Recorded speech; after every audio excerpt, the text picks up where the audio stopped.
There we go. And let's go ahead and begin. So first, I'd like to welcome you to today's session.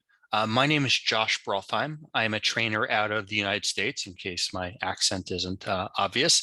It's kind of late for me, but I'm glad to be here with you today. What we're going to be doing today is going over the fundamentals of Sumo Logic. With me, I have two of my peers who are locally based in India, Suresh and Poonam, and they're going to be participating today on the chat and the Q&A. So for today's class, if there's any questions, comments related to the material or not, go ahead and post those in the chat, and those two individuals will help answer them. I'm going to go ahead and jump in. So let's get started here. Let's do it. So what we're going to be doing today is spending the next 3 hours together. The first 2 hours are going to be comprised of what you see on the screen as far as the course agenda. We're going to go through what is Sumo Logic, what is the, as you see here, sorry, a demo of Sumo Logic, talk about some of the features, things like that. And we're going to do so through interactive labs. So we're going to be actually logging in today and participating and using the system. For the first part, I'll kind of do the demo, but after that, we'll get in and we'll start playing around together, which I think will be good. It's interactive. It should be fun. And then we're going to take an exam at the end of the class. So the first 2 hours will be the exam, the certification and the class. The last hour will be the exam. And so what we have for you is a free exam that everybody's welcome to take to prove they're a Sumo Logic expert. And we'll talk about the exam a little bit later. Don't get stressed about it. It's free. Yeah, we'll talk about it later. In regards to the exam, we want to reward you for attending today. Typically, we would do these classes in person, and I've come to India a few times and been able to deliver them locally to you and around the world. And unfortunately, we can't really do that right now. But we still want to give you something to encourage you to learn and reward you for your time and kind of all that. So what we're doing is we're going to give you a $15 Uber Eats voucher. Now, we know Uber Eats isn't very popular in India. And so what we're actually going to do for you guys is do a Swiggy voucher. So basically, for participating in today, by taking the exam and passing it and completing a form, and I'll show this form and how to complete it later, you'll get a $15 Uber Eats or Swiggy voucher, excuse me. So that will give you some food, which is always good motivation. So I'm going to go ahead and just dive in here. Like I said, just kind of get going here. If there's questions, of course, please ask. But away we go. Let's use the time the best we can. What I want to do first is talk a little bit about Sumo Logic. This is not intended to be a sales pitch of Sumo. You've all kind of bought into the idea of Sumo, or your employers have, but I want to tell you a little bit about what Sumo does, because you might not be aware. Hopefully you've jumped into the Sumo system before, but many of you have not, and that's fine. And let's go through what Sumo can help you with. And this slide is supposed to be a okay understanding of what Sumo can do. We can do a lot more than just what we see on the screen here, but this is to give some guidance. So on the top of the screen, the top four graphics boxes here, I have different dashboards, and we're going to look at these in more detail in the system. But what we can do at Sumo is help you understand your data, whether it's operational intelligence data and starting to figure out what your MTTIs, your MTTRs, what things are occurring in your environment. Using Sumo for security intelligence, understanding what users are running things as administrators, who's running things as root, different access levels. Using Sumo for business intelligence to help you or your team understand how many people are purchasing various things through the system, how many are what's being purchased, where is it being purchased from, things that are more useful from a business upper level. And then from a global standpoint of seeing how your organization is doing kind of compared to the rest of the world. And all these are made up of dashboards. And we're going to go ahead and look through these dashboards and how they're created throughout today, which is going to be a good experience for you. Now, what data is going to be needed to utilize Sumo Logic? What data do you need to really start to run Sumo Logic and get the full value out of it? Well, all your data is going to be important to utilize in Sumo Logic, regardless of where it comes from. So you might have data that's being generated by apps, data that's being generated by microservices, cloud system infrastructure, SaaS, etc. And all these sources of data will need to be brought into Sumo, and so that you can start to utilize them. We'll talk about that a little bit more today. That's not going to be the focus of today, but do want to introduce it. Now, once you have all your data in Sumo Logic, you can start to utilize our analytics. And so Sumo Logic has multi-tenancy. It's scalable and elastic, meaning it can grow and shrink with you as you need it. Has machine learning, APIs, advanced analytics. Some of these are kind of buzzwords, but all these are valuable pieces within Sumo Logic that you can use. And we'll go through some of these today. We'll look at advanced analytics, at least a little bit of machine learning as well. And then everybody can benefit from Sumo Logic. So, whether it's part of your team, your DevOps, if you're part of engineering, IT, customer success, et cetera, everybody can use Sumo Logic. So yay, Sumo Logic. And then on the far right here, what I'm just showing is some of the certifications we have. These are a little bit more US centric, although not all of them, but we do have local certifications to help with attestations, things like that, to show that we are compliant with various security frameworks and PCI compliance, all things that are important to somebody in the organization. So just a little review of who Sumo is. Now, what I want to do here, actually, before I showed that slide, is I wanted to show a demonstration of Sumo, a use case that I think it's a pretty good use case. So let's go ahead and talk about this use case. Now, for this use case, let me get rid of my bookmarks there. Oh, there. So for this use case, what I want to do is I want you to envision that we have a website and a company called Travel Logic. And Travel Logic is going to be a travel agency. So for this example, we have a sister company or a fake company called Travel Logic, and they help users around the world book airfare, book holidays, book hotels, all those things that people need when they travel. And this website is up and running and people are using it and they're happy. Now, let's say, I'm just getting there we go, trying to get this message here. I get this Slack message. This one right here, the one right on the bottom. Now, hopefully I'm getting an alert and hopefully I know what to do with this alert. But even if I don't know what to do with this alert, the system is starting to alert me and it's starting to tell me what might be wrong or might be going on.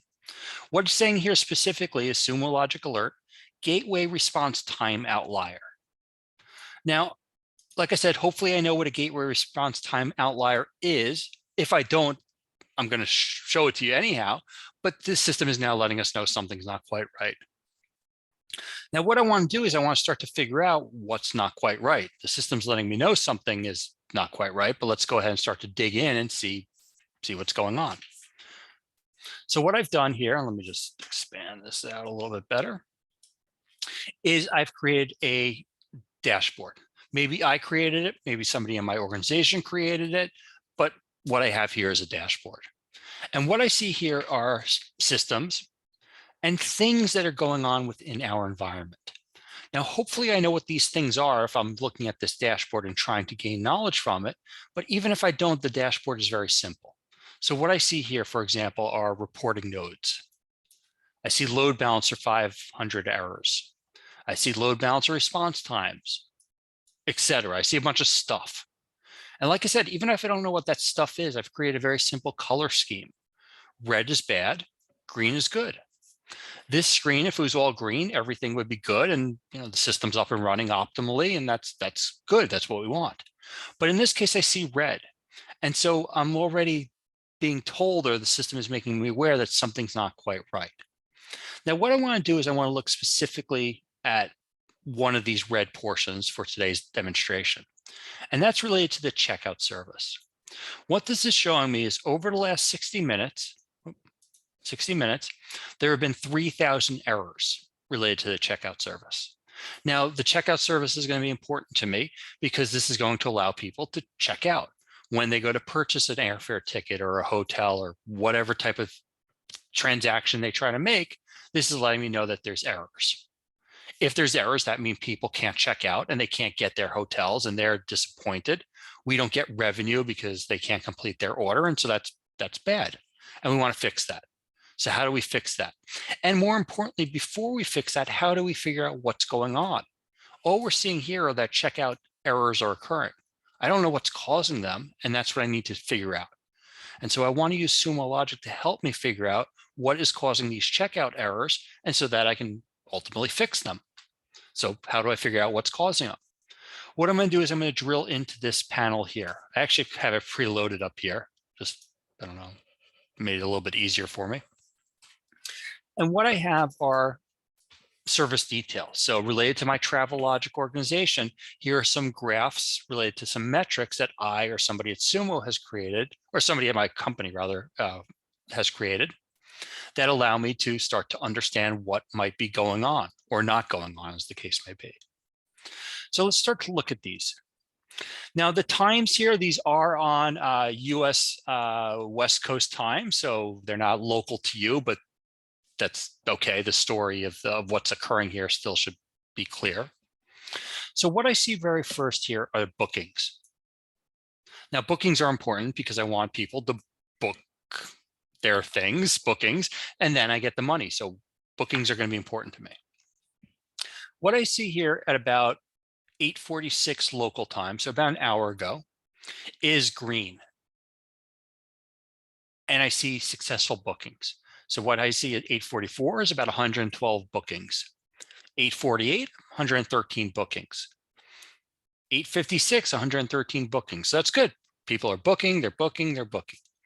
What I see at about 9 o'clock is a drop in successful bookings. So you see this green goes down. At the same time, I see an increase in this orange, which is representing failed bookings. So what I'm seeing at 9 o'clock is no successful bookings, excuse me, very few successful bookings, but a bunch of fails, bunch of fails, bunch of fails. So my job is to figure out what is causing these fails. This is the same time I got the Slack message. So something around 9 o'clock, 9:10 or so is causing the system to fail. Now, I don't know why, but that's what I need to figure out. So let's dig deeper. Here I see errors over the last 7 days. So what this is showing me is for this last 60-minute window, so about 8:45 to 9:45 local time, it's showing me how many errors I had today, how many errors I had 2 days ago, how many errors I had 4 days ago. So what this is showing me is at 8:50 today, there were no errors. At 8:50 yesterday, or excuse me, 8:50 2 days ago, there were no errors. At 8:50 4 days ago, there were no errors. And so that's telling me normally I don't have errors. And that should be the case. I should not have errors. But what I see here at 9 o'clock for today in orange is a big spike in errors. I don't see that same spike for 2 days ago. I don't see that same spike for 4 days ago. And so this is letting me know, hey, this is kind of weird. Still don't know what's causing it, but I'm getting more information, and more information is always good. Let's go down here, errors by nodes, and we'll talk about nodes. Well, we don't really talk about nodes too much, but what I'm seeing here are particularly 2 nodes are creating a bunch of errors. And if I put my mouse over them, I start to get a little more information about these errors, or these nodes really. And what I see here with the source name is prod08, which is our environment for today, travel-checkout. And so this is also just more confirmation that there are checkout errors. Not sure what's causing them, but this is just validation that at about 9 o'clock or over the past 60 minutes, something's not quite right. All right, a few more charts here to show, and then we'll continue on. Now, if you remember that Slack message I got, and if you don't remember the Slack message, that's okay. It said something about gateway time outlier. And what it was referring to is this chart right here.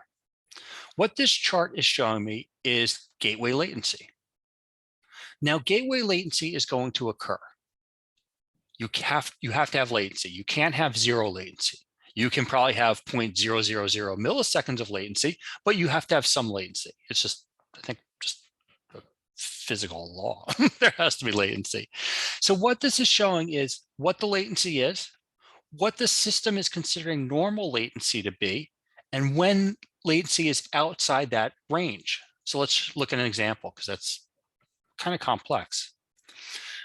What I'm looking at here with my mouse at about 8:48 local time, and remember, this is a time where things were good, 8:48, there were no problems. What the system is showing me here is processing milliseconds. So how much latency did I have at 8:48? I had 401 milliseconds, which is about a fourth of a second. Yeah, 4/10 of a second. The threshold, the range that is considered to be acceptable for latency is 401.35 to 401.67. 401.50 is within that range, and so that's considered good or normal or acceptable. Let's fast forward a few moments to about 8:59. The range, the threshold, and the processing milliseconds are still about the same. And so it's considered flat, nothing abnormal has happened. Now, what I see at about 9 o'clock, and more specifically a little bit further, is I see a spike here. And I see a pink triangle representing an outlier, letting me know that something is abnormal. And here's the abnormality it's letting me know about. It's letting me know, hey, the threshold should be, once again, about 401, because that's what we've seen in the past. But all of a sudden, my processing latency has spiked to 943, almost a full second of latency, nearly double. Now, once again, I'm not exactly sure what has caused that yet. I'm still digging into it, but the system is letting me know, hey, I had a bunch of latency here and I don't normally have that. That's kind of weird. All right, one more chart here, and then we'll continue to go deeper. And that's related to CPU and total memory. What I'm doing up here is I'm looking at the metrics related to memory and CPU. And once again, if I look at about 850 or so, I see a bunch of lines here. It's kind of hard to see all of them, but I see a bunch of them, and they're all pretty flat, flat, flat, flat.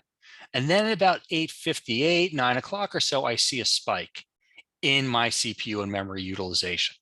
Now, once again, I'm not exactly sure what's causing the spike yet, but at about 9 o'clock local time, I have a decrease in bookings and an increase in failed bookings. I have a bunch of errors. I have some latency related to my gateway, and I have CPU and total memory limitations or usage, not limitations rather, but high levels of usage. Now, what's causing this? What's causing this system to go kind of nuts, if you will, or haywire at 9 o'clock? Well, we still need to figure that out, but let's go ahead and do so. What I'm going to do is I'm going to drill into the CPU and total memory, this chart here. It's going to take a moment to load. And now it's loaded. Now, what I'm looking at here are a couple of things. The first thing I'm looking at is this middle portion. And what this is, as we just saw a moment ago, is related to my utilization of memory and CPU usage. And as discussed or shown at about 9 o'clock, it peaks, it spikes. Now, something else I'm doing here, I'm doing it at the bottom of the screen, and the results are showing up at the top of the screen, is I'm starting to look at my logs. These values up here are metrics. So I'm looking at CPU usage, which is a metric, memory usage, which is a metric. But I'm also starting to bring my logs in. And what I'm saying down here is bring in all the logs related to my checkout service for my organization, and look for those logs specifically that have the word, or more specifically, the string of error or exception in them. So I want to look for errors or exceptions over the past hour. So what I now see over the past hour is errors and exceptions on the top of the screen, broken out into 1-minute periods. Now, what I see prior to 9 o'clock is on the top of the screen, there are no errors. But if I go to 9 o'clock or 9:01, I see that there were errors, specifically 222 messages where there was an error.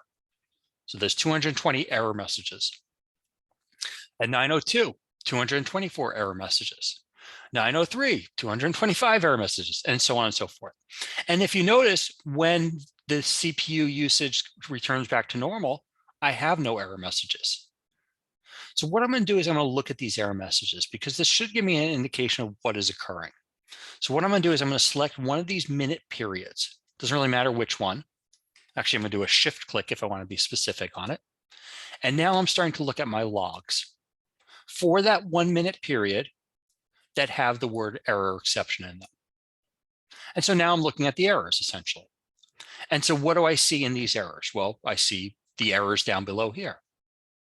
I see that there were 222 of them, or messages. And for each message, the word error will be highlighted. And so, like I said, here I see some errors. So here's an error checkout process. An error occurred while calling the put object. So there's one error. Here's another error that's pretty identical. Here's another error that's the same. Here's another error that's different. This error, bad handshake, error, SSL routine, SSL3 get server certificate, certificate verify failed. So what I'm seeing here are a bunch of errors. Now it's good, I want to see errors, but I also want to see a bigger scope of what has occurred. I don't want to just see errors, I want to see what caused those errors. So what I'm going to do with my query is I'm going to change it in a few different ways. The first thing I'm going to do is remove looking for errors or exceptions. I'm going to delete that. And I'm going to say basically, show me all the checkout messages, not just the errors. Show me the good and the bad. The other thing I'm going to do now is I'm going to change my time period, because right now I'm looking at a 1 minute time period where things were bad. And so what I'm going to say is, let me look at the last 60 minutes when things were good as well as bad. And I should hopefully be able to see that transition from good to bad and figure out what happened, what has happened. So I'm changing my query to now basically say, show me all the checkout records over the last 60 minutes. And from those records, I get 24,000 results. So 24,000 log messages. 25 log messages per page, 994 of them. Now, within these 24,000 log messages is going to be an indication of what went wrong. And it's now my job to find that thing. It might be a unique event. It might not be, but my job is now to look for possibly a unique event through 24,000 log messages. Now, how do I look for something unique through all these log messages? I could look through each page and say, do I find something unique here? Is this first message unique? Nope. Is the second message unique? Nope. And I could go through every log message and I could find something unique. Now, that would be a big waste of time doing something manually like that, but I could do it. But what I want to do here is I want the system to do the work for me. What I want to do here is I want to use a feature we're very proud of at Sumo Logic called log reduce. What I'm going to do is click this log reduce button. When I do, it's going to take these 24,000 log messages and look at every single log message and group them together based on patterns. It's going to take about 30 seconds or so, maybe not even that long, but it's doing it right now. So what it's doing is looking at all those log messages, seeing if it has a pattern that matches another log message. If it does, grouping it together with that log message. And it's just about there, it's done. So what I now see are groupings of the log messages that I've been getting. And so let's start to look at some of these groupings. So this first one here, this log message showed up 10,000 times. This log message is, if we see it here, is a portion of the checkout process. Message, gateway credit, transaction ID, just part of the typical transaction process. Now remember, we're looking at a period of time when things were good as well as bad. So when we're looking at messages, we're going to see a lot of good messages. We're going to see a lot of people that checked out successfully. We're going to see some that did not, but so we're going to see some of these messages. Same thing with line 2. There were 4,000 log messages that had this successfully processed, you can see it here, successfully processed payment. So these are good log messages. Let's fast forward a little bit. Let's get down to line 7. On line 7, I see this message that I pointed out earlier. Bad handshake, SSL routine, SSL3 get server certificate, certificate verify failed. So this is letting me know that this error message happened 900 times over the last hour. Now that's important to note. That's probably what's going wrong. It's something with the server certificate, but I still don't know what caused it. And that's really what I want to get to. So what I want to do here is I want to do something that's kind of simple. I want to flip my count around. Rather than looking at those things that have occurred most frequently, let's look at those things that have occurred less frequently. So what I'm going to do is just take my count and, like I said, just flip it from smallest to largest. And so what I want to look for in here is a pretty unique log message. Let me see if I can find it. Normally there's not this many log messages. It actually has more than I was expecting. So this is usually easier to find. But in here, let's see, where is it? Now I lost it. Hold on. Let's see. Here it is. Here it is. So in line 28 is exactly an indication of what has occurred. So let's look at it. What happened? Why are my server certificates not working? What I see here is Travelogic app, starting cluster, prod 8. So this is my system. Service checkout, so that's the checkout service. Version 1.14 dev code is being loaded. Well, why is development code being loaded to a production environment? Oh, that's the error. Somebody promoted the wrong version of code, which messed up the server certificates, which as a result messed up the entire system and peaked that latency, spiked that memory and usage, and that's what caused the issue. And what I've actually done now, and I don't think you noticed this, but I'll show it, is in my system dashboard, I've now created at the very bottom a deployed version. And so now I can always verify what version is being utilized. And so what I did there, hopefully it was sort of effective, is a demo. Sorry, I just have a slide that kind of describes it. There we go, is a demo of monitoring and troubleshooting. So we used we had 3 phases or 3 steps there. We had alerts, which was notifying us of an event that was occurring. We had the alert that occurred through a Slack. We could have had an alert that occurred through an email. We have those dashboards that can be used for alerts and give you the visual of red is bad, green is good, yellow is caution.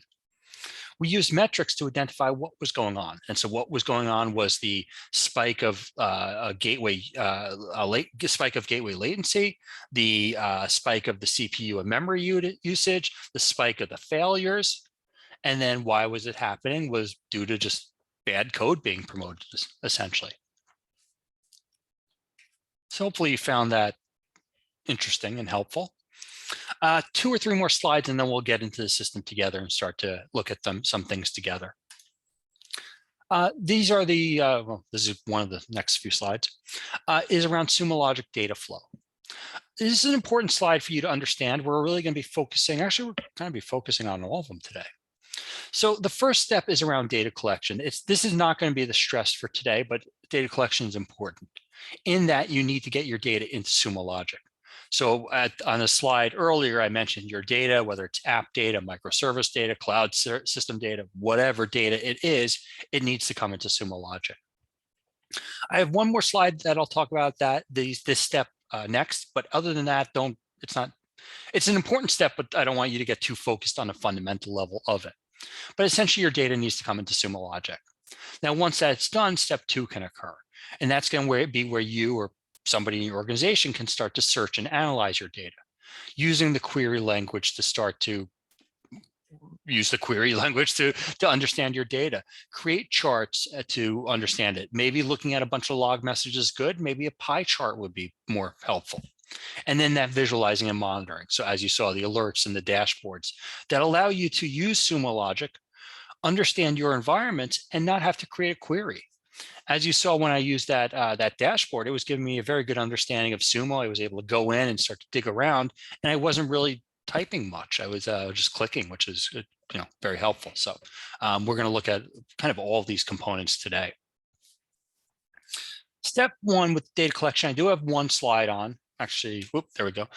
Don't get too worried about this slide. It's a very busy slide. But what I want to show here is essentially at the top of the screen, the top center is the Sumo Logic Cloud. And so that's where your data needs to arrive or come to. Whether your data is based in the cloud originally or in legacy hardware devices is going to decide how you bring the data into Sumo Logic. We're not going to get too much deeper on this. This is covered very heavily in our administrative course, where the administrators are in charge of bringing the data into Sumo Logic.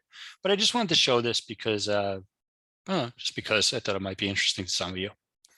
So yeah, that's really why I wanted to show it. Let's see, one more slide here. One more slide here. And that's around metadata. Metadata is not uniquely a Sumo Logic thing. It's used in many different programs or environments or systems, but we use it when log messages are collected. So we're going to start to look through some log messages today. And so we're going to need to find those log messages. And metadata give a very good way for administrators to set up a very easy system for users to find their data. So some of these tags get created automatically when your data gets ingested. And once again, it's not too important at this level.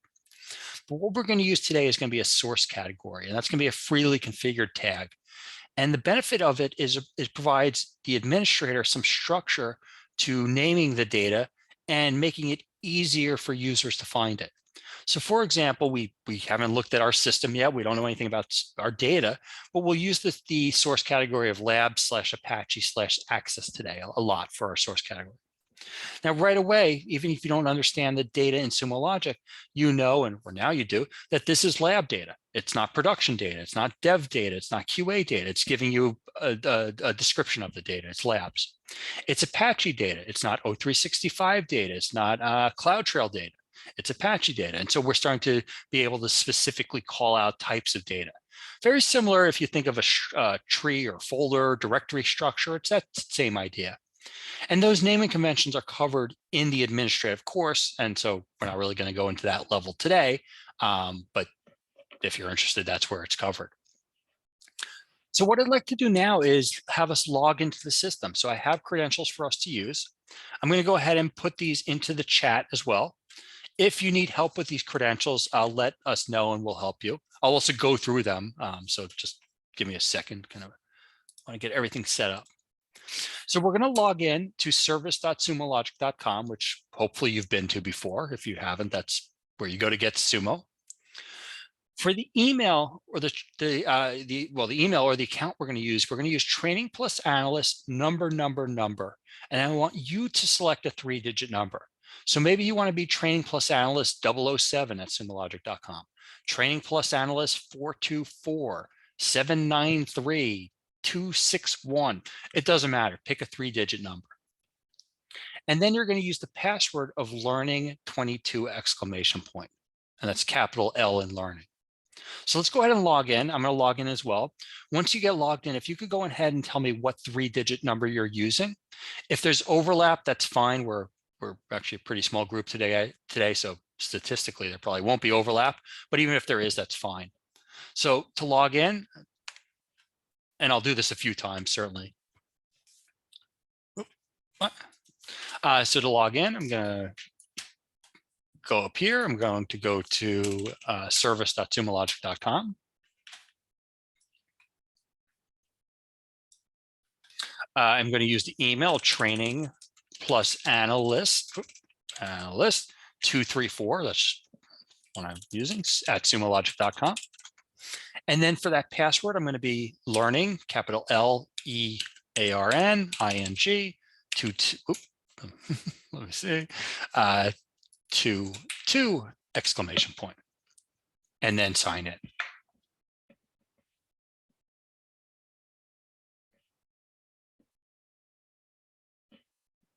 So ultimately, this is the screen you should be on, or there's something similar to it. The screen might not be identical to what you're seeing right here, but should be pretty similar. So go ahead and log in. It looks like we got a couple of you in. Would like to see a lot more, but go ahead. If you need help getting logged in, of course, please ask. It'll probably be a typo in the password, just to be honest, but take your time. You can use these credentials after today. So these credentials will allow you access, as you're seeing, to our training environment. And in our training environment, we have a lot of different sources of data. And so you can start to use some of those sources if you want to. Keep in mind, it is a training environment. Don't put anything important in there. Don't put anything you wouldn't want your manager to see. The training environment does get deleted periodically. Those type of warnings. So pretty common warnings as far as training.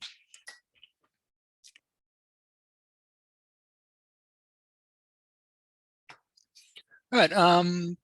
Looks like you're still logging in, which is great. I'll go ahead and give everybody a few more moments.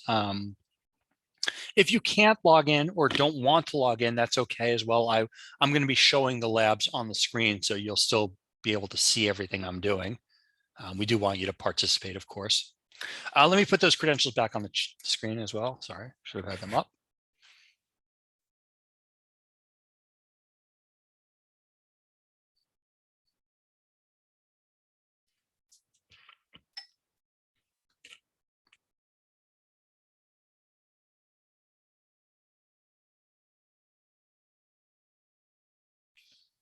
All right, I'm going to put them again in the chat one more time, and then I'm going to continue. If anybody wants me to slow down, please let me know, of course. But let's continue. I think we're all together. All right. So when you get logged in, don't go to this. I'm sorry. So when you get logged in, you may have a bunch of tabs open on the top. Remember, this is a shared account. Somebody could have logged in previously.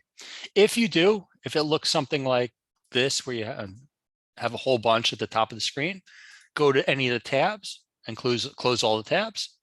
And then you should be brought to a screen that looks pretty similar to this. And this is the home screen of Sumo Logic.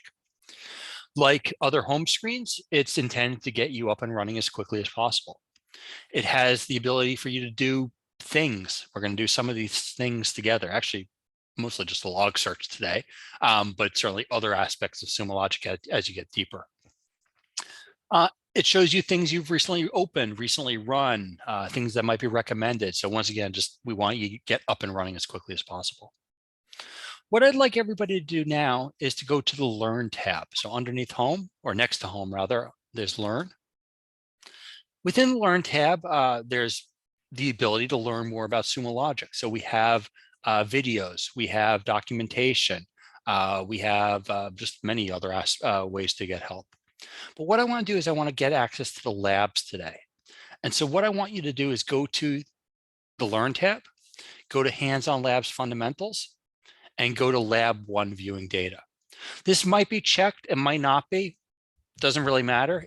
If somebody has used this account previously, then it might be checked because they already did it, but you can do it again. So I'm going to go to Hands-on Labs Fundamentals, click Lab 1 Viewing Data, and then my lab should show up. I'm also going to go ahead and paste this link into the chat. So if anybody needs access to the labs, you can just grab it straight from the chat. So where we should be right now is we should have Sumo Logic open, excuse me, Sumo Logic open, and our labs open. And so once again, I'll just pause for a moment or two, make sure we're all caught up. And so what we're going to do is we're going to do these 7 labs. Actually, yeah, we'll do all 7. So let's start with lab number 1, which is viewing data.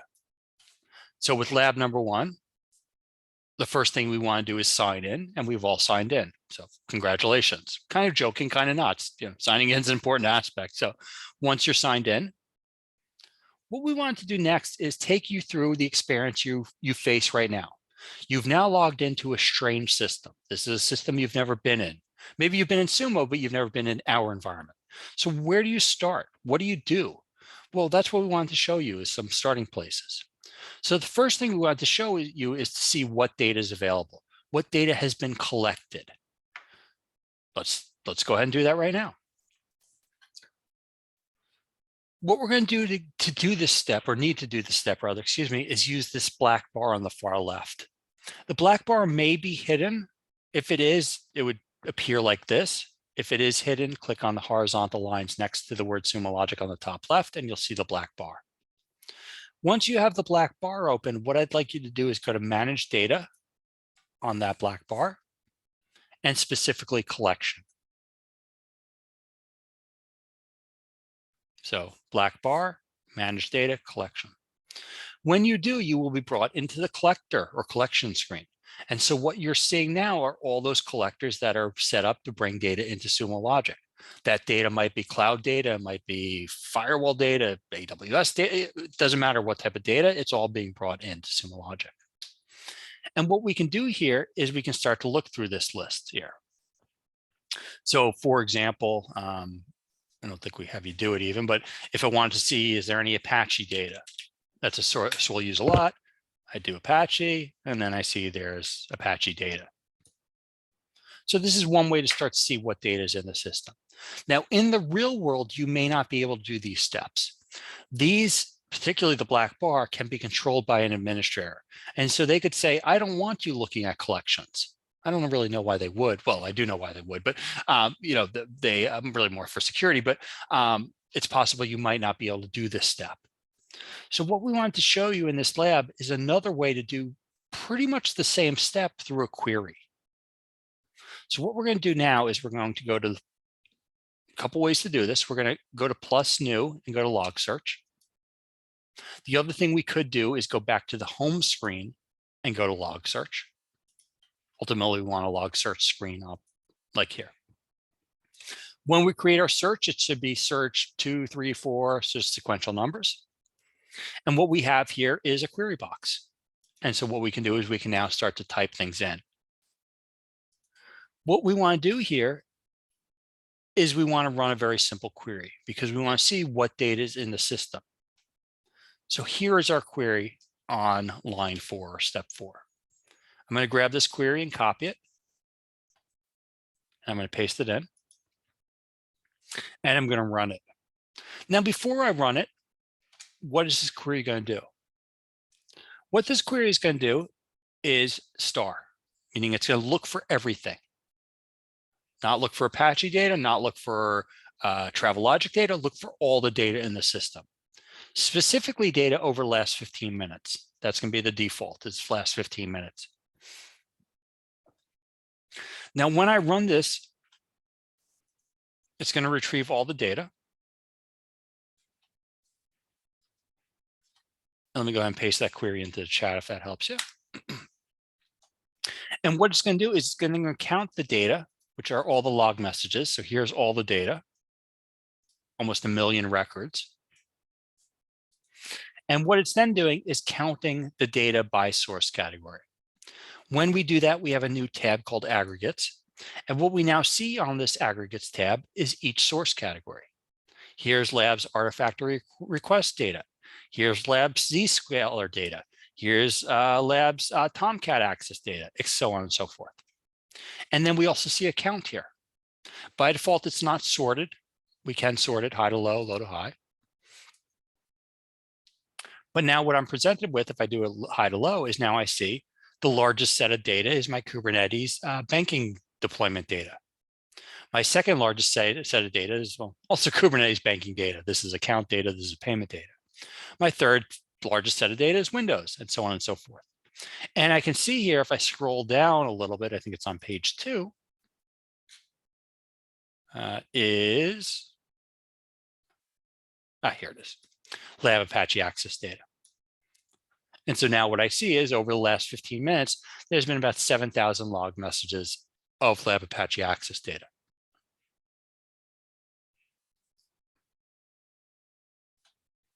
Very similar to, well, actually, this is showing me, this is a larger set of data. I shouldn't show it that way.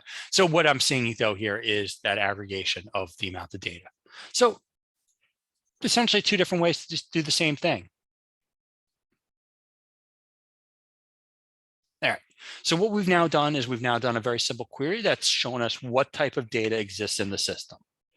Now, let's say we saw what data is available and we realized the Apache access data is important to our job. Maybe our manager has told us it's important to our job, but that's what we want to look at.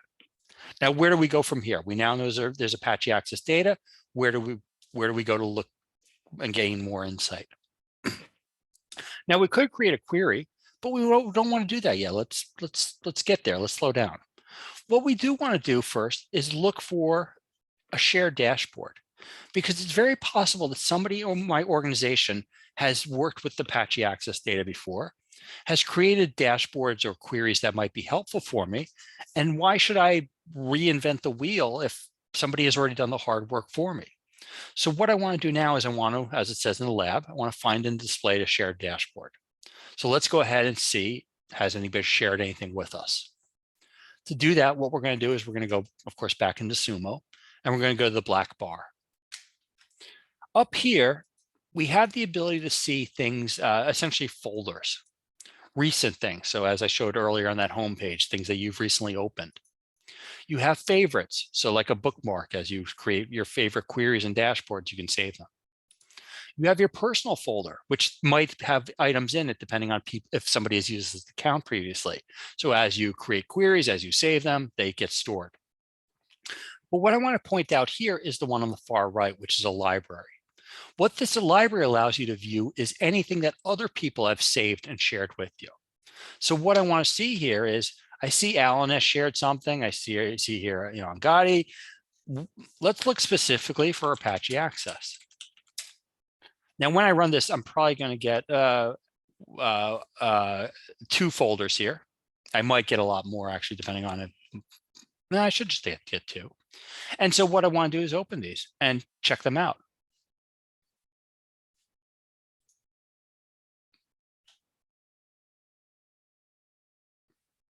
So actually, this one's not working, which is a good example. Let's look at this Apache Green.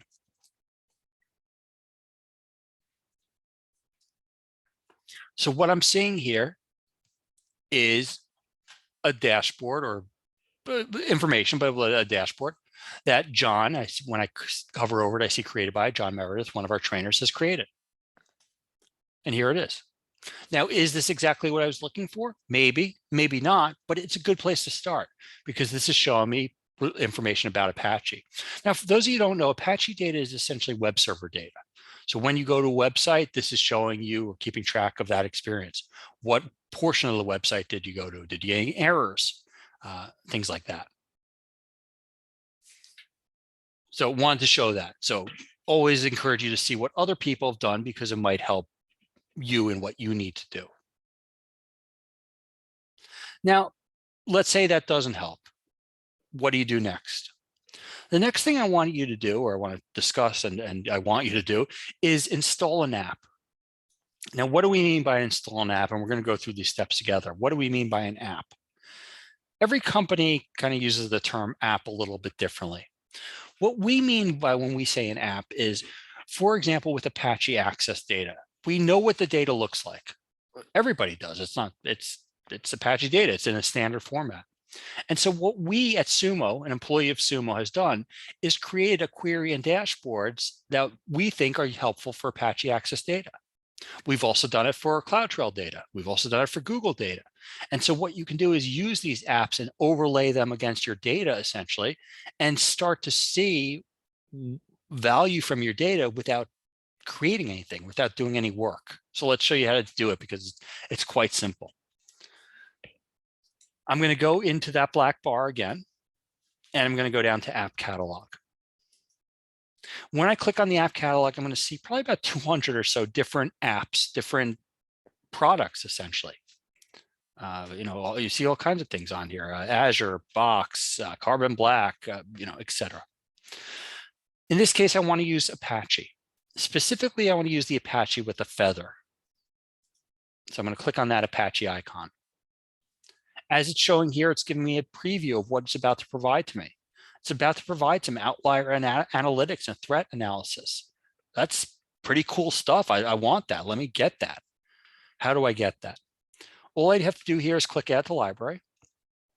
And now what I need to do is give the app a name. The name Apache should be sufficient. You might just want to add your initials or something just because we are in a shared environment, but it shouldn't matter too much. And then now we need to tell the system where our Apache data is. Now, using the source category, we can very simply say our data is located at Apache, lab/Apache/access. I'm going to type that in, and then I'm going to click Add to Library. It's going to take a moment or two. But what it's done is now it's referenced the data that's been ingested into Sumo Logic, the Apache data. It's referenced the queries and dashboards that somebody at Sumo Logic has created, and it's put the two together. And so now what I see here is, as I saw earlier with that other app, but what I now see here is information about my environment. I can now start to look at, let's go back to it. So if I go back to my personal folder, I should have my Apache JB. And if I go to logs, for example, and I look at, I don't know, any of these,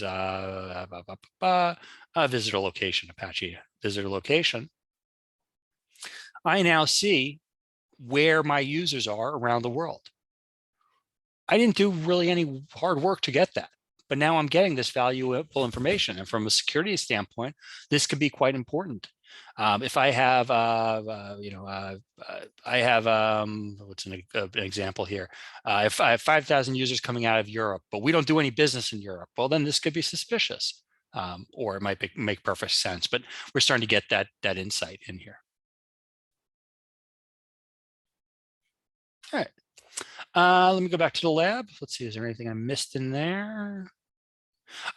So one thing I did something different in the lab. It has us do the custom data filter of web server system equals Apache, and I did the source category of labs Apache access. The way I did it is the old way of doing it. I kind of forgot that we've switched to this newer way. Both ways work, so regardless of how you got the data, it doesn't really matter. I just forgot to show it this way, so I do apologize for that. But the results should be the same, that you then see that Apache data. Now, once you see that Apache data, you can now share this with somebody. So let's say you come in, it's your first day on the job, and you create this dashboard, and this Apache data is really helpful, and you want to share this with your manager.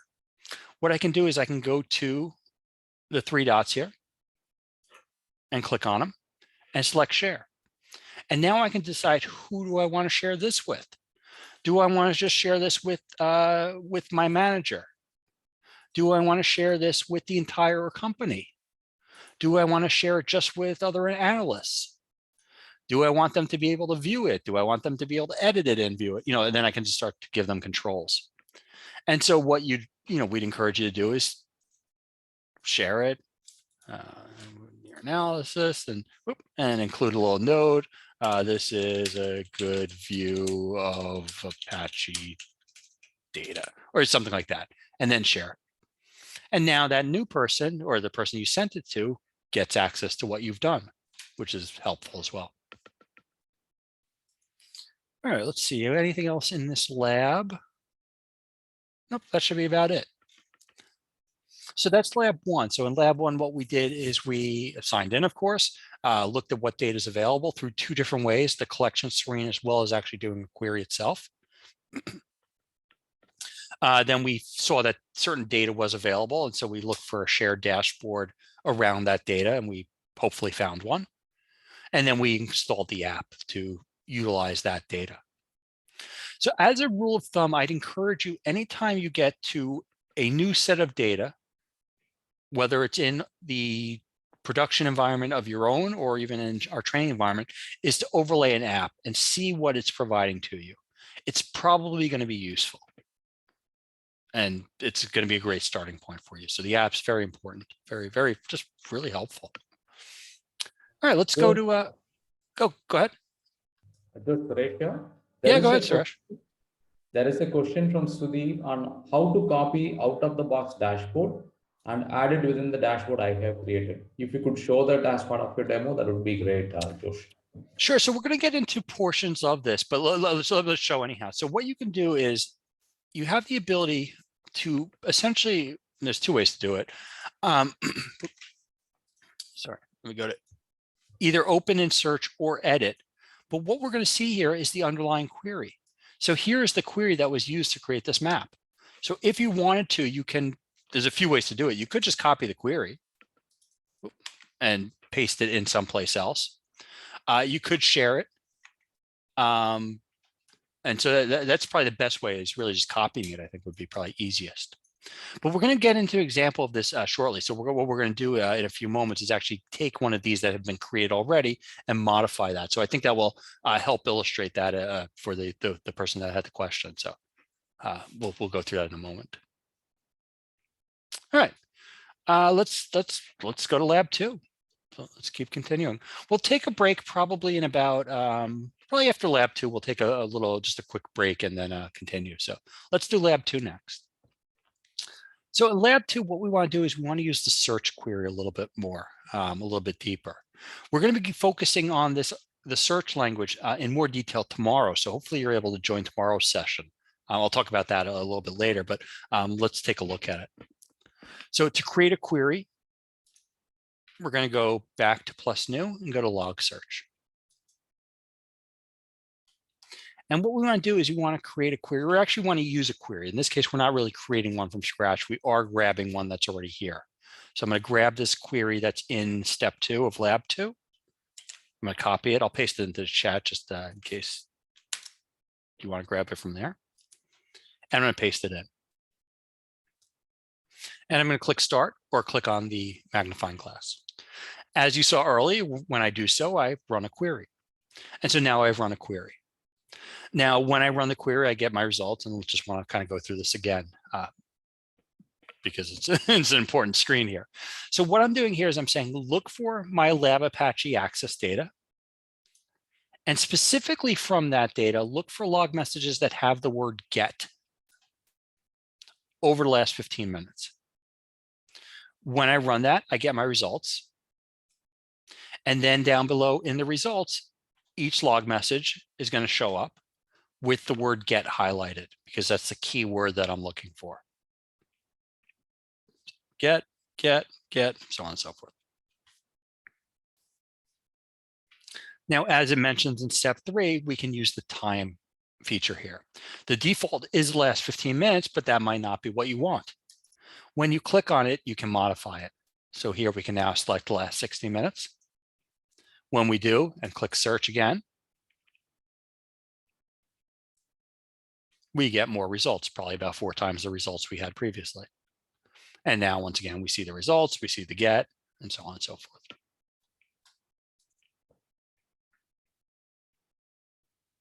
All right, so pretty straightforward, I hope, but now we're seeing our results. Now, what we're going to do next is a little more complex. And what we're going to do here is we're going to parse the text. So let me explain what we're doing here before we do it. So here, you're now looking at Apache access messages. You may have seen these before, you may have not. Doesn't really matter. But let's go through these I guess at a high level. So here's a log message, here's a log message, here's a log message. Now with these log messages, these are web server data. So essentially when you go to a website, this is the log message of the transaction, of the experience. So what I see in here is valuable information. Now I hope I don't have to tell you that logs are valuable. I hope that just by being here, you know that logs are valuable. Now, how are logs valuable? What do they show? Well, they show data. But let's take a look at one specifically. So what do we see in here? What in this log message do we visually see that might be helpful to us? And I'm going to ask this more as a rhetorical question. For example, at the front of each log message, I see an IP address. Now, I recognize this as an IP address. I hope you do as well. If you don't, you probably should, but if you don't, that's okay. But there's an IP address. A little bit further in the log message, I see time. So here I see the date, the specific time, hours, minutes, seconds, even the UTC. Here I see something that even if you don't know what it is, you probably know what it is. What I'm seeing right here is a status code. When I go to a website successfully and I go to a page and I get my page delivered to me, I get a 200 status code. That means successful, okay. When I go to a website and I get a file not found or a page not found, what status code do you think gets recorded in the back end of the system? A 404. So what I'm seeing here is this field right here of a status code, which is letting me know the experience. How did it go for the user? Now, here's the challenge. Here's what we need to do next. I recognize this portion right here as the status code. I recognize this portion as the size representing how many bytes were transferred when I went to get that page. Now I know this is the size, this is the status code. I know this is the size, but I need the system to know that. I need the system to identify this field. And so that I can then later say, show me all the status codes that equal 404. So how do I do this? What I need to do here is I need to parse the data. I need to take the data and create fields out of it. And so there's many ways to do this within Sumo Logic. The way we're about to show you is probably the hardest and longest way to do it. But I think it's good from a learning standpoint. So while this way is like I said, it's the more involved way, I think from just from learning it, it's a good way to do it. So let's go through these steps. So how do we take this data and parse it and turning it into fields? Well, the steps tell us here, and let's go through it. What I'm going to do is I'm going to highlight a portion of the log message. The portion I'm going to highlight is the first word of get with that quote. I'm going to highlight all this portion, and I'm going to get through the very end of here, which is going to be a URL. So I'm going to get through that URL and get through that quote. Now, if I go to the second line or the third line, I still will get that same portion of the log message. So it doesn't really matter which one I grab. Here, if I want to grab this get all the way through this URL, I can do it there as well. But once I've highlighted that portion, I'm going to right click on it and I'm going to choose parse select text. Now remember, it doesn't matter which log message I choose because they're all going to follow the same pattern. Now what I'm going to do is go within this pattern or within this section and define the pattern. Every log message of Apache is going to have the word or have the quote. It's going to have the word get. It's going to have a space. Now what's in between the space and the HTTP 1.1 is going to be different. And so what I'm going to do is I'm going to highlight that portion and I'm going to choose to click to extract this value. When I do, that portion I just highlighted gets turned into a star, representing that it's now turned into a field. And so what I can do is now give that field a name. The portion of the message that I just highlighted here is actually called the URL. So when I went to a website or somebody went to the website, that's the portion of the website they were going to. The next thing is this HTTP/1.1 quote is going to be in every log message. So I'm going to skip. Let me do this again. Sorry. So highlighting, parsing selected text, grabbing this first portion here, click to extract this value, calling it URL. Next, grabbing the 3-digit number, highlighting it, click to extract value. Turns into a star. Down below, I'm going to call that star or that field a status code. This next field, I don't know what just happened. Screen. Let me keep going. The background changed, but that's weird. This next one, click to extract this value, comma size. And then finally in here, I'm going to highlight the URL, which is actually called the refer.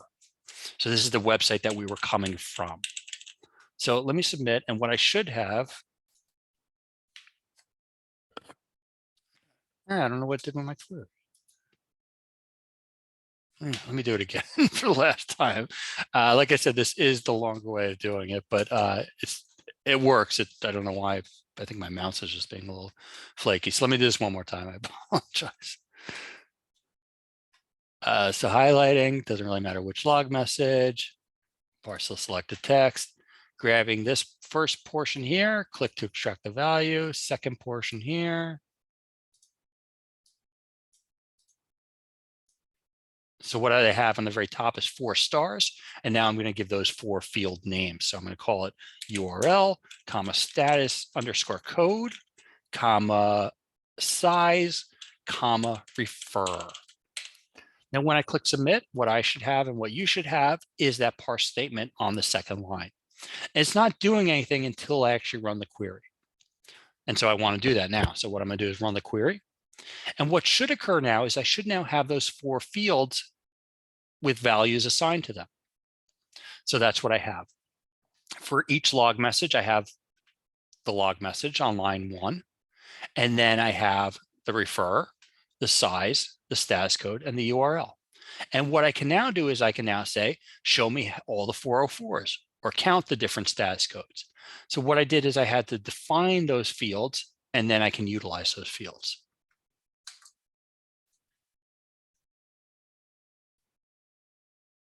So hopefully you're with me. If you're not, let us know, but hopefully you are. Now, once we've done that, we've created a query. We actually created a query just by doing the first line, but let's say we want to save this query. We created this query, this is good, we want to reference this later. To save it, very simply, we're going to go to the 3 dots on the far right and choose Save As.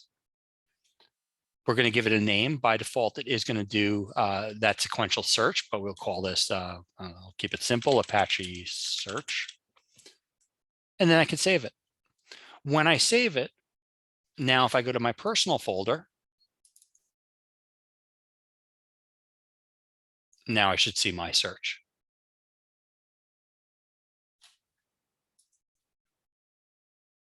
All right, so any questions there? So what we did is we did parsing and we did saving a search.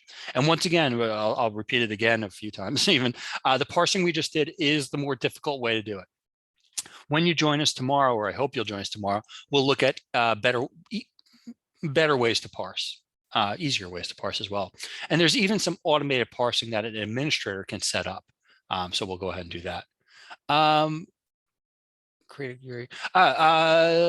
Yes, so there's a question that's being asked and we're actually about to show that right now. So Sudar, if you could just lab 3, we're going to do this. So let's take a break. Let's do a break and then we'll come back. So in lab 3, what we're going to do is we're going to create a better query.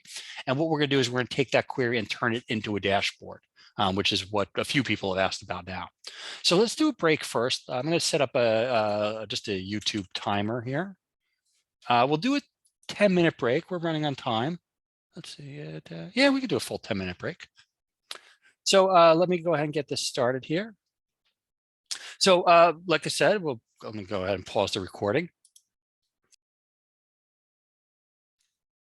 All right, everybody, welcome back. Hopefully you had a good little break there and got to enjoy a snack or whatever. Let's go ahead and continue. So we've been going through the labs. So we'll continue with lab 3.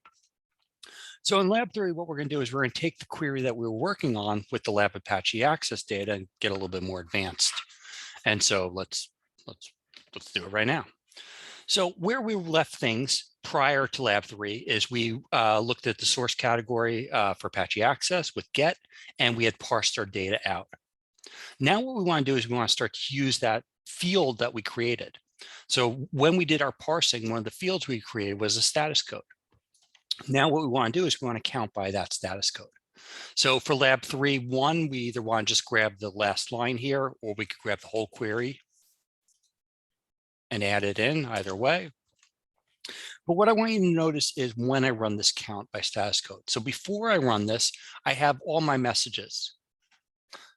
When I run it, I have a new tab called aggregates. What the new tab for aggregates is showing me is math, or the results of math. Count is a mathematical operator. It's a very simple mathematical operator, but it's math. So what I see now is the aggregation. So here I see all the status codes that are available over the last 60 minutes, and I see the count. And so now I see the dominant one was 200s, which are good. That means a successful connection. I see a bunch of 404s and so on and so forth. So now I've aggregated my data. The next thing we want to do is we want to teach you about a feature called time slice. Now, before we run time slice, what I'm looking at is, as mentioned, the last 60 minutes. So I see over the last 60 minutes, these errors. What if I want to look at it more granularly, excuse me. Rather than looking at the last 60 minutes, I want to look at each minute independently. So for local time, I want to look at 1050 to 1051, 1051 to 1052, 1052 to 1053, et cetera, et cetera. To do so, I'm going to modify my query in 2 different ways. And the full query is right here. But what I'm going to do is I'm going to add this line called time slice. So within my query, I'm going to do a shift enter for a new line. And I'm going to put that time slice line in. Now, if I run the query right now without doing anything else, nothing really happens. the time slice doesn't really do anything until I ask for the results of the time slice. And that's what I'm going to do in this step right here. What I'm doing here is, rather than saying just count by status code, I'm now saying count by time slice and status code. Since I'm asking to count by two results, two fields, I now get those two fields and those results. And actually, I almost get a third one here. So what I now get is, for each minute from 10:15 to 10:16, there were 71 304s. From 10:49 to 10:50, there were 6 403s, and so on and so forth.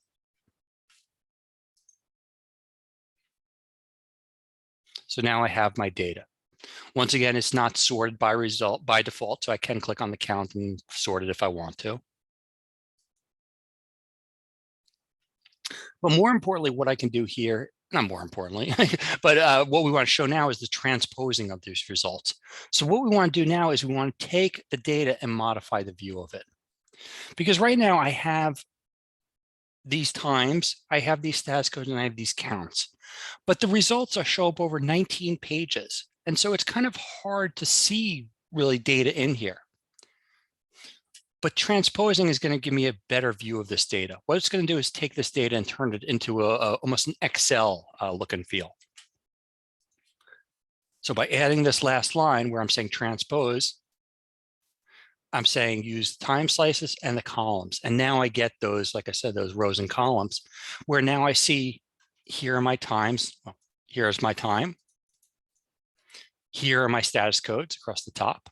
And then here are the values.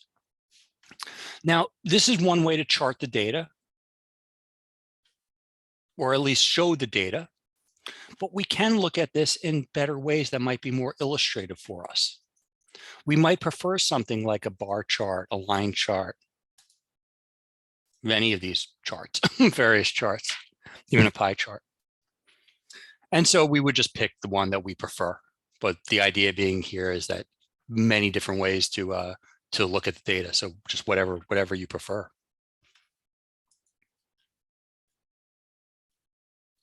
And then finally, what we're going to do next, actually a few things here next. What we're going to do here, let me see. So what I have back on my chart is I have these different status codes that have occurred. So on the top right here, or bottom right here, my legend, I see the different status codes. And in my chart, I see the lines representing the frequency of those status codes. The taller the line, the higher the count. Very, very straightforward, of course. The problem here, though, is the way I can view my values. These 200s, this blue lines, they're very visible. There, I see it goes up, goes down, goes up, I see those. Even these purple lines of these 304s, I can kind of see. They go up, they go down. The problem is these other values, these other status codes, I can't really make it out. They're so small due to scale. They're just kind of hard to see. Visually, they're just hard to see. This is the best way to say it. So what I can do here is I can modify my query or my screen in two different ways to remove those results, to change the scale of everything. The first way I can do it is I can actually go to the legend of the chart itself and click on the values that I do not want to display. I'm turning those off. Everything else is on, and now I can see those other values, those peaks and valleys a little more illustratively. The other option to do this, or other way to do this, is to use this line here. And what this line is going to say, let me get it first, is basically saying, look for the status codes, but don't include, and that's what the exclamation point is, a not, don't retrieve the results of the status code of 200 or 304. And so now when I run this query, it's going to exclude those results. And so two different ways to, like I said, approach the same thing, leaving out those results. So once again, the scale of that chart is more visible, and we can see the peaks and valleys. So I wanted to show that as a couple different ways to chart your data. Now, this next portion in lab 4, and I apologize, well, I don't apologize if I'm moving too quickly, kind of intentionally, but move on to the next, is creating and sharing a dashboard. And this has been asked about a few times, so really important, this next lab. And this is a pretty simple lab, but importance too. So in lab 4, we've created a query. We have a graph or a chart of some sort. How do we turn this into a dashboard? How do we do this, share this with everybody? Well, how do we do it? Click on the button. This is add to dashboard. When we do, we want to give the panel a name. Now we're about to create a dashboard. So we want to give our panel a name, and then we want to give our dashboard a name.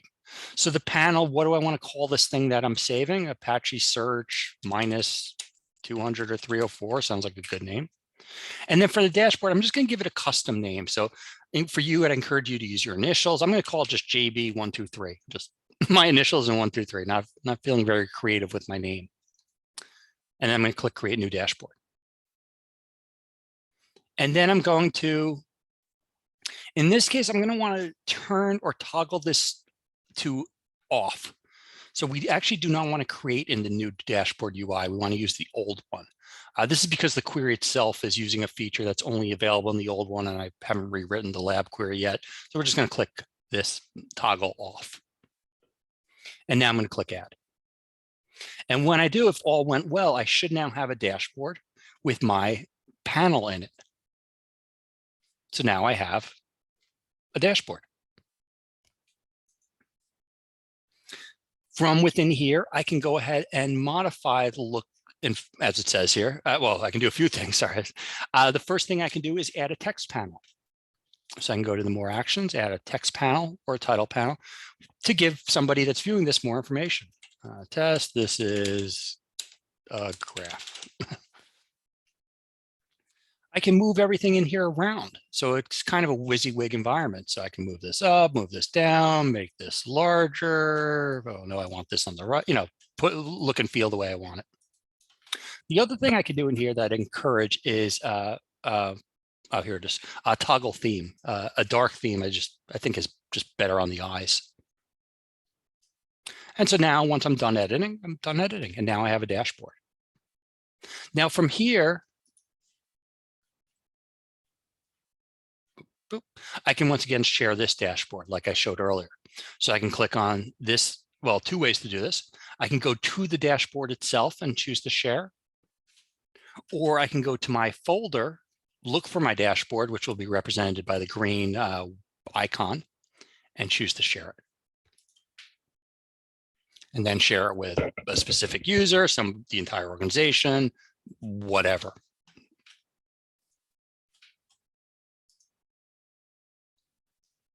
Now that's lab 4. Let's see. So someone's getting an issue with the query.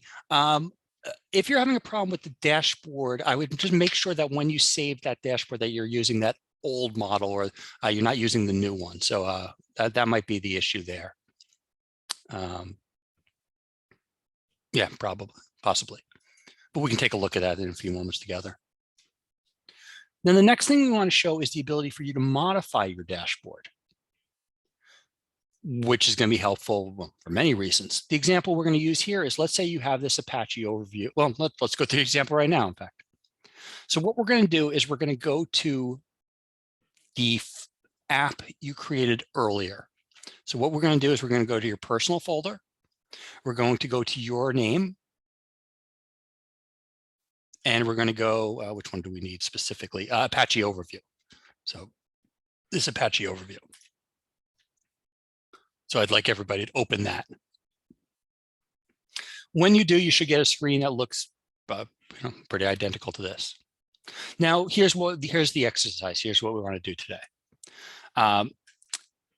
We have our worldwide map here. We have our visitor location. So what this is showing us is visitors or users of our website from all around the world, specifically over the last 60 minutes. Now, let's say, might not be the best example for today, but it's the one we use. Let's say we're a US-centric company. We're US-based. And so for today's exercise, as US-based companies might be, they don't care about the rest of the world. Let's say we only want to show US data. We want to have this just show us US locations. How do we do that? Well, that's what we're about to do right now. So we have our dashboard. We have our panel within our dashboard. And what we can do is we can now, as it says here, we can go to edit. So we can go to the dashboard.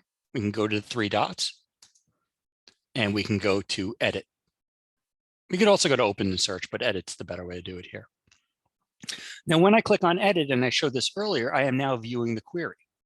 And so here's the query. It's a little complex. We're going to go over this query actually in more detail tomorrow. Hopefully you can join us.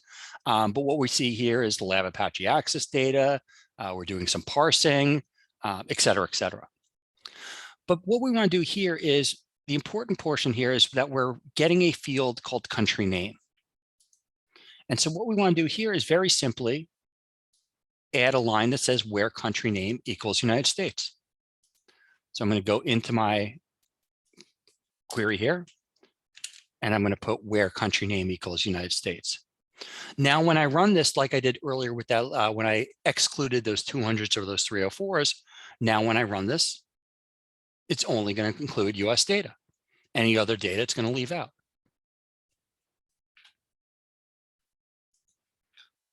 Once I've completed that, I can then choose Update Dashboard, and then the dashboard is going to update. Very simply, and now it's showing just US data. Now, something else, let me see, let me just make sure. Yeah, so that's it for this lab. Something else I do want to show, because it was kind of asked about earlier, so let me show it just because. Let's say, let's go backwards. Let's say we have our dashboard here, and we have a query. Yeah, I'll use this query right here. I'll use the second query. Let's use this one. So I'll use Hitish's query. So I have my dashboard. I have a query. How do I get this query into this dashboard? What I can do is very simply go to the query.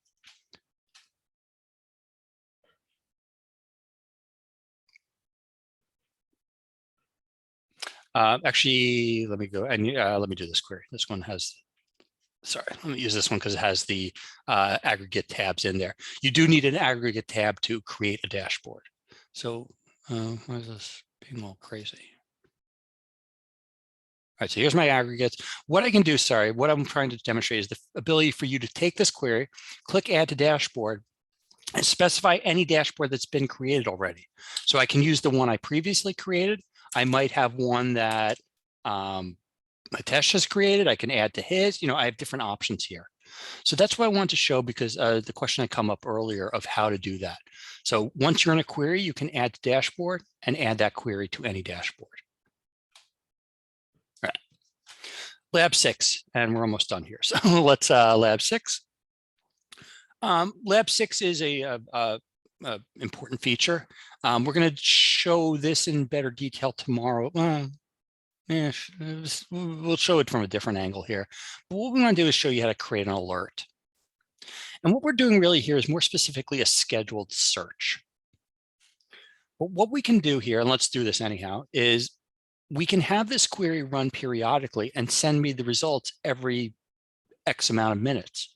So what if I want to see this visitor location information every 15 minutes?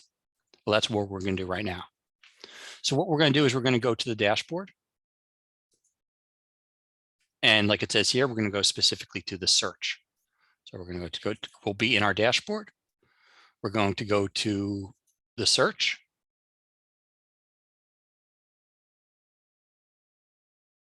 And then we're going to choose to save the search. Now, we did the save the search earlier, but we're going to take it a step further this time. So we're going to choose to save as, and we should be doing this actually for the visitor location one. I got too many tabs going on.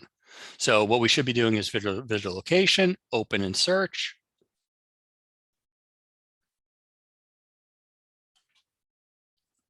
Three dots, save as. And then instead of saving it as we've done, choose to schedule the search. Now, when I choose to schedule the search, I can choose the frequency. How frequently do I want this search to run? Every 15 minutes for now. And then I can have this sent to somebody every 15 minutes. I could also use a webhook. So I could have this sent via Slack. But what it's going to do by default is I could have this emailed. So every 15 minutes, I might send an email to my manager, and she gets a list of all the users, all the locations that have a worldwide map, excuse me, all the locations that users have accessed the system from the last 15 minutes.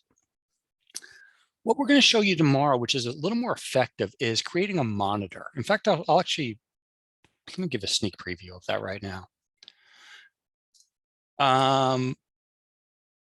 Yeah, I can show a sneak preview. The monitors are really what you're going to want to use. We show you that alerts, but the monitors are going to let you set up notifications based on various criteria. So what I just showed you with the scheduled search is a query that's going to run every 15 minutes, every hour, and send you the results. What you have the ability to do with the monitors, and like I said, we'll go through this a little bit more tomorrow, is set up a alert that occurs when maybe you have 5 countries in the last 5 minutes, or you can specify your results and criteria. A much better way of doing things. Unfortunately, that's not the way the lab shows it. We show it in that scheduled search, but we do want to show both ways. So this scheduled search is important, just the other way is a little better. But this is helpful as well. All right, let's see. Then to kind of wrap it up, Lab 7 is getting help. So I didn't really show, well, some of this I showed. So what we want to do is just remind you of various ways to get help through the system or from the system. You have access to the release notes. So let's go through this through the UI. So ways to get help, learn, as pointed out earlier, there's videos, there's labs, there's cheat sheets, there's documentation, other ways.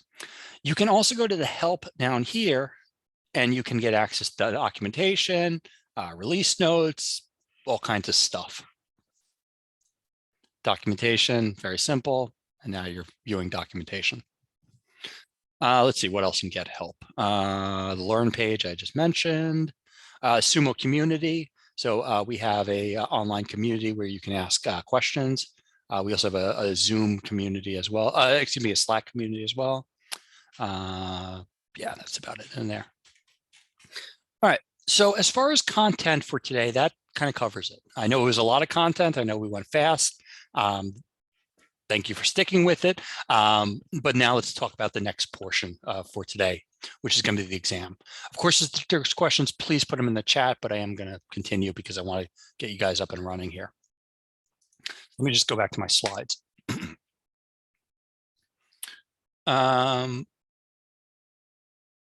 Yeah, let me use my, let me use the slides first, sorry.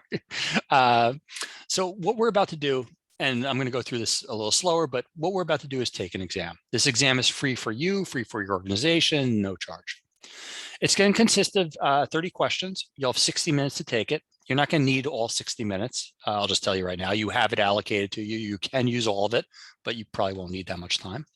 You need a 75 to pass it, so 23 questions, right? It's going to be an open resource exam, as many of our exams are. And what we mean by that is it's open book. It's open Google. It's open Sumo Logic documentation. It's open labs. You have all these resources in the real world, and so we want you to use them for the exam. And I'll tell you right now, maybe I shouldn't, but I'll tell you right now, every answer for the exam can be found in the documentation, period. This is intentional. One, we want you to pass, but we also want you to become comfortable with the documentation. I and you have probably worked at places where documentation is not important, and I've been embarrassed of our documentation at other places, but here it's very good and I want you to use it. You have access to it in the real world, so use it. Now let's start to talk about the exam. Let's see, how should we talk about the exam? So the first thing is with the exam, when you take it, you're going to want to make sure that you log out of your training account, because we don't want training analyst 234 or 767 to get credit for the exam. We want you to get credit for the exam. So I'm hoping, kind of crossing my fingers a little bit, that everybody here has a Sumo Logic account. If you don't, let us know. But if you do, you're going to want to start to log into that account. And so I'm going to log into my kind of test count to show you these next steps. So I'm logging in like you to your personal or private or professional Sumo Logic account. And for those of you that don't have one, I'll kind of swing back around for that. So let me log in first.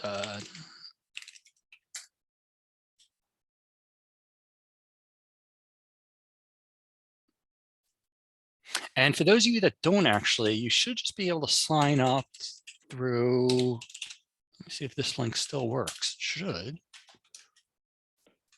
Yeah. So if you can't log in because you do not have an account, I'm going to put a link in the chat that allows you to sign up for a free Sumo Logic account, no credit card, nothing. And so you can do that right now. All right, so hopefully you're logged in. And once again, like I said, I'll repeat these steps. Once you're logged in, what I'm going to want you to do is go to certification. And once you get to certification, you'll click on Get Certified. When you do so, you're going to be brought to our training portal in a moment or two. Okay, now we're in the training portal. So a couple of things in here that I'll point out since we're in here. So we have the ability for you to do self-paced courses. So that's under Become a Sumo Logic Expert. We have recorded live training. So these sessions that I'm doing right now are recorded so you can attend them. But what we want to get you to is get certified. So once you're in this portal, we're going to go to Get Certified. And then we're going to select the class we want to get certified on, which for today is going to be Fundamentals Exam. It should be this first one. It should be this light blue color. It should say Fundamentals Exam. You'll go ahead and click on it. You're going to go ahead and register for free. When you click register for free, it's just going to give you some, well, it's going to take you to this portion, and then you're going to click start. It's going to give you some guidelines, as I just mentioned, 75%, multiple choice, that type of thing. And then you're going to click next, and then you're going to get the exam. Once you get the exam, you're going to click start assessment, and the clock will start for 60 minutes, and you'll go through the exam. Take as much time as you need, well, up to 60 minutes. Once you're done with the exam, you're going to click next. You're going to get your score. Your score is going to be a lot better than mine. Now, this next step is important. You know, all these steps are important, but this next step is most important. In that, when you click, when you get your score, it's important that you click submit. By clicking submit, it's going to get submitted. By not clicking submit, it will not. So it's important that you click submit. Pass or not, click submit so that it gets recorded. Once you're done, when you click submit, if you pass, you'll get a certificate, and you will then have earned a certificate from Sumo Logic. Once you're done with that, then you can take, register for the Swiggy promotion, and I'll go into that in just a moment. So before I do, I just want to make sure we're kind of all together. So you should log in as your own self, which I think everybody is doing or has done. Once you're logged in, you should go to certification. Once you're in certification, click Get Certified. Once you're in Get Certified or in the training portal, go to, just want to wait for it to show up. Go to Get Certified. Go to Fundamentals Exam. And then, as you saw, take it. Once you're done with the exam, you're free to leave. Once you guys start the exam, I'm probably going to disconnect, and I'll leave Poonam and Suresh to kind of monitor. But the last thing I did want to show you, which is probably the most important thing, I'm saying this a little sarcastically, but not really, is the promotion for the food. So what you're going to want to do is, once you're done with the exam, you're going to want to go to this URL, and I just put it in the chat, and we'll keep it in there a few times. But basically, you're just going to fill out the form. So once you're done, you'll fill out the form, your name, your email, your company, your job title. Job title is important.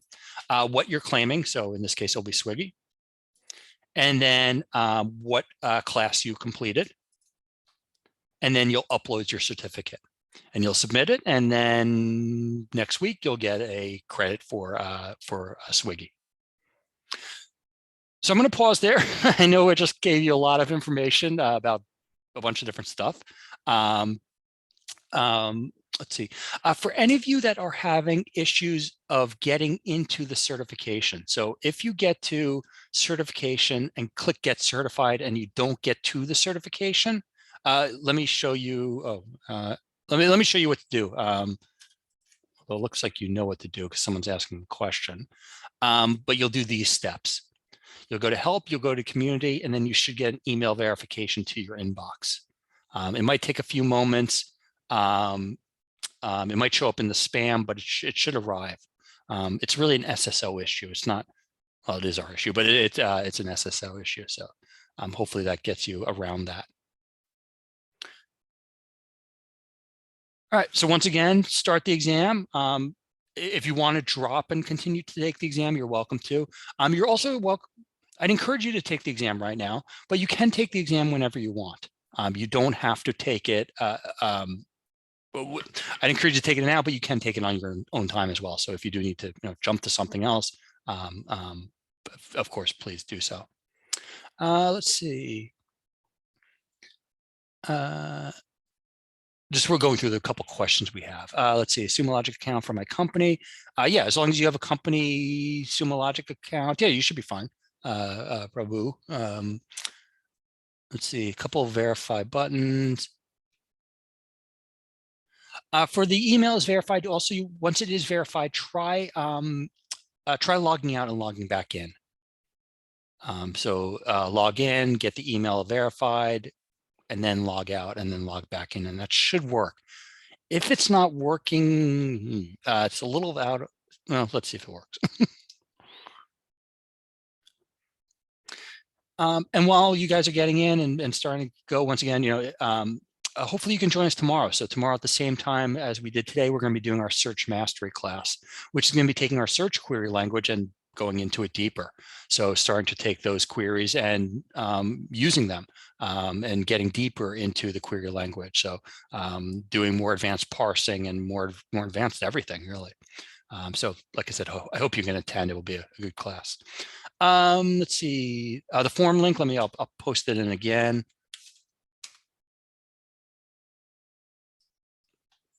So the form link should be in there now. Also for tomorrow, if you attend and take the exam, there's an exam for Search Mastery. You'll also earn another certificate, another certificate and another food voucher. So, feel free to earn more, more free food. All right, so I suspect everybody is okay. And if that impression is correct, I think I'm going to disconnect and leave it to Poonam and Suresh to continue. Thank you. It's a little late for us here in the US, and I'm getting tired, to just be honest. But this has been a good class. I enjoy you guys. And also, if you're joining tomorrow, if you have questions that are from today, feel free to bring them tomorrow. We can cover things. Let's see, a few other questions that are just coming in. Can you start the exam now, or do we have any sessions? So you can start the exam whenever you want. You can also take any of those other exams. So later, if you want to come in and do some of the search mastery and take the exam, you can. These are all free for you to take. But I would, as Suresh said, take them today. You're here, we're here, we can help answer questions. You have the time saved, you're getting the free food. So I'd encourage everyone to do it now. Sudar, let's see. So if you completed the, let me see. If you've previously been fundamentally certified, you can still get the food voucher. I'd send in for it. They might call you on it, but I'd try. All right, so I'm going to stop the recording here. I should have done that a few moments ago.